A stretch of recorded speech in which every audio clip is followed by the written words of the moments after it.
Sanatan literature or Hindu literature does not deny us the enjoyment of the world or external words, whatever that, whether it is money or gadgets or car or big houses, whatever you want to have, you enjoy it. All it says is do not become addicted and do not expect happiness out of them.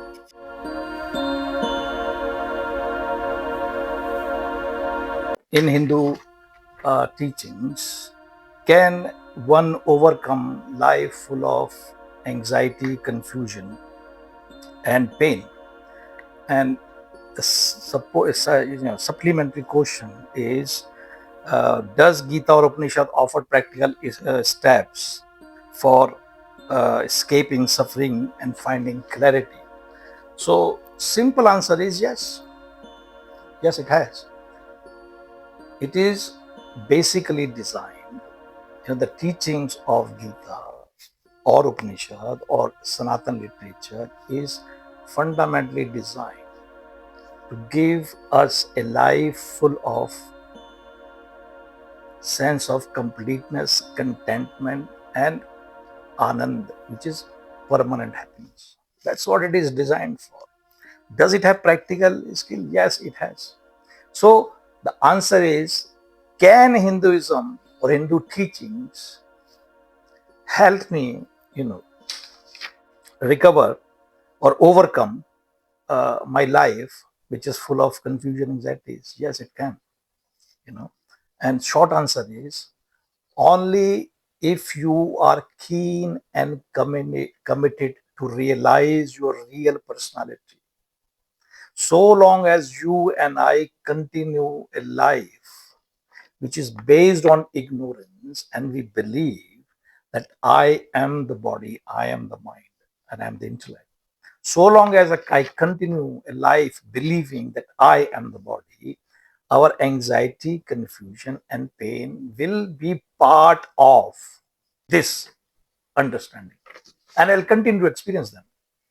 The solution that is being offered by teachings of Vedic literature, that includes Gita and Upanishad and all of them, is to know thyself, know yourself. And all you know, the religious practices and a whole lot of other things that you come across and you see people are doing it, though they are essentially designed as techniques for you to realize your real nature. But unfortunately, most people, I can say safely, or at least all those people I have, spoken to or met in my life and asked questions, none of those people could ever explain why they do what they do. They do it because they have learned those techniques. They have taken it as a inheritance from their ancestors, from their parents, grandparents, and what have you. So these things are religious practices are followed as traditions. We do it because this is how you become religious.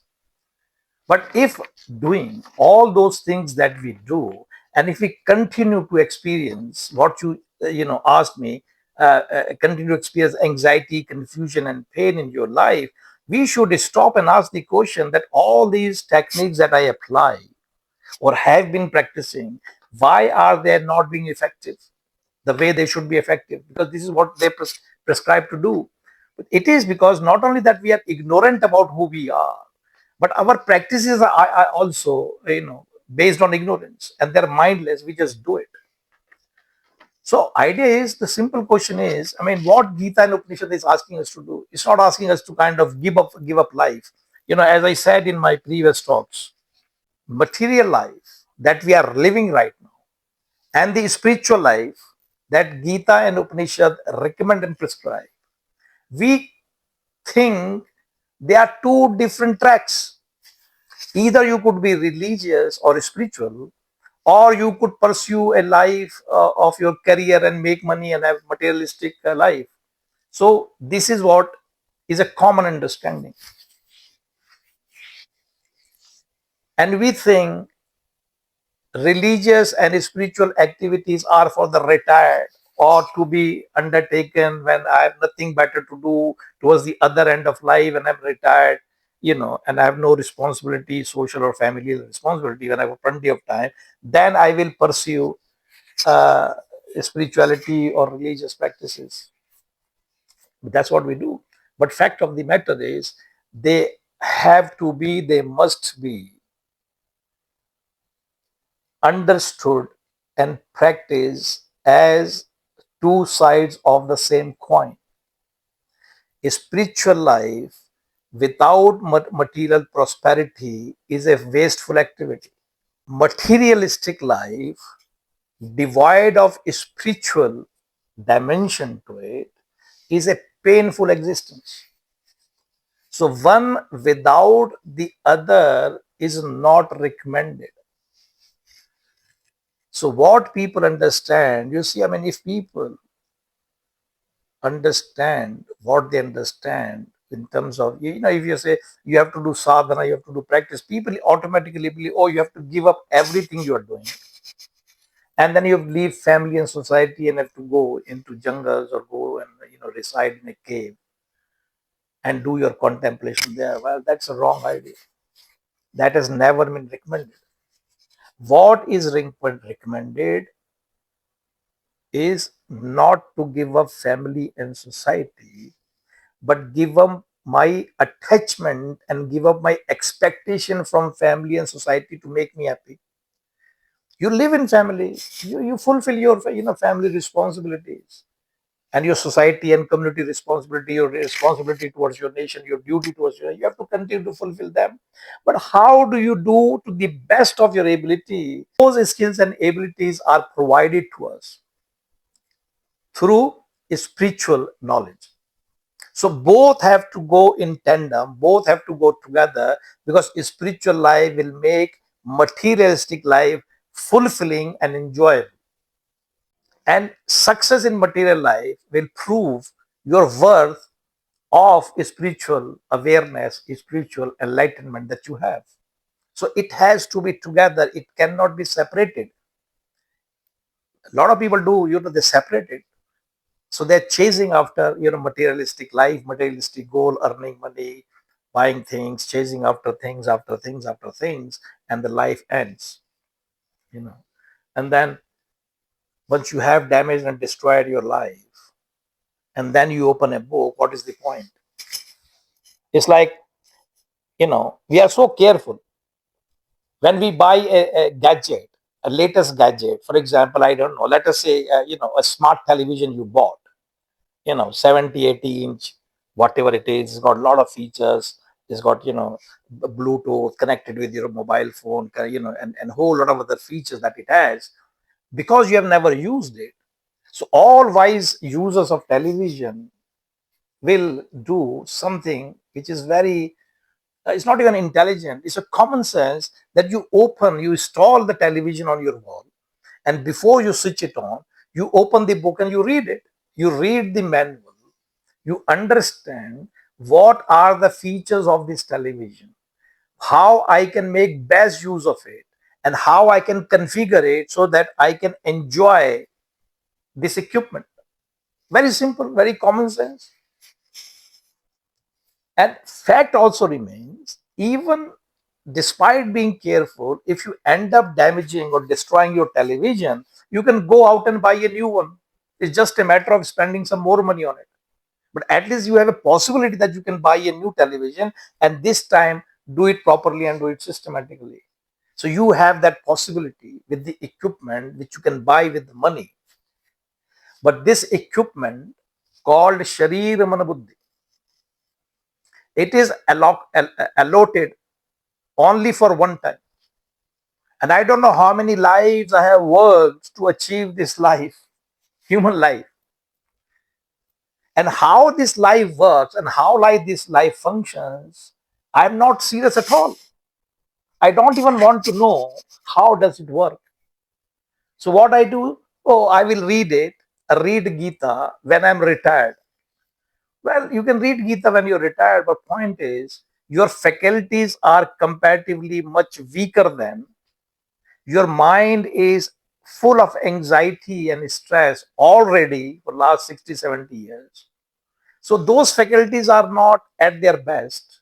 And when you're trying to read Gita, what hope do you have? Number one, to read it. Number two, to understand it. Number three, to apply into your life. Even if you apply, how many years you can enjoy that learning or awareness?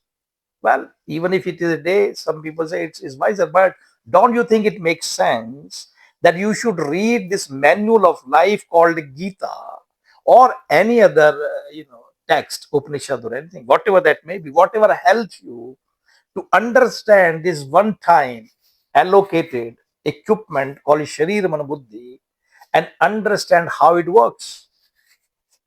So that is what is I think common sense, isn't it? But we are so driven by our materialistic objectives in our life that we disregard the spiritual training or spiritual knowledge or training or practice.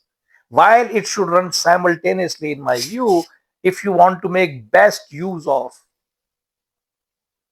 your materialistic existence, And I said I always say, Sanatan literature or Hindu literature does not deny us the enjoyment of the word or external words, whatever that, whether it is money or gadgets or car or big houses, whatever you want to have, you enjoy it. All it says is do not become addicted, number one, and do not become dependent on them, and do not expect happiness out of them. You can earn as much money, but don't earn with the intention by earning money you will be happy. By earning money, no one has ever become happy. All money does, it brings lot of stress and tension in your life. You spend your lifetime to acquire money, and when you have acquired money, now you are worried about losing that money. So you are so agitated, so busy with finding ways of securing and preserving your wealth, and rest of your life goes into preservation. So your mind is full of agitation and tension. So long as your expectations are right, and you don't, I mean, it does not deny us anything. So this notion for a spiritual, to be spiritual person, you'll have to give a family life and social life is totally absurd, and it's not correct whatsoever, at least not according to Gita or other Upanishads that you they never ask you. Let's think about it. If giving a family and society is these actual sannyas, if that's what the sannyas is, and if everybody, let's say, has followed the guidance based on this understanding, don't you think the national government will have to run or develop a ministry called Jungle Management Authority? Because everybody would be sitting there because they have taken sannyas. So point is, it cannot be true. Giving a family life and social life is not the prescription. What needs to be given up is your expectation from the external world to make you happy. External world has no capability or capacity to give you happiness. Happiness can only come to you. When I say happiness, I'm talking about anand, the permanent bliss. It can only come to us when we are aware of my real personality, and I can identify with my real personality while I live in this world. So I hope I have answered this question for you, and I look forward to listening, seeing you again in my next video. Until then, you look after yourself. Hari Om. Namaskar.